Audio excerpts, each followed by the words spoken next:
কখনো কখনো মানুষ বসা থেকে দাঁড়াতে নিলে তার শরীরের হাড্ডি এদিক সেদিক হয়ে গেলে আর দাঁড়াতে পারে না। চেয়ার থেকে বসা মানুষটা দাঁড়াতে পারে না।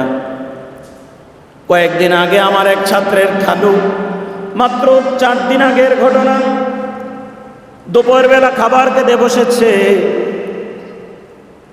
স্ত্রীকে বসা অবস্থায় স্ত্রীকে পেছন দিকে ডাক দিয়েছে, ঘাড় করিয়ে ডাক দিয়েছে, কই তুমি, লবণ লাগবে।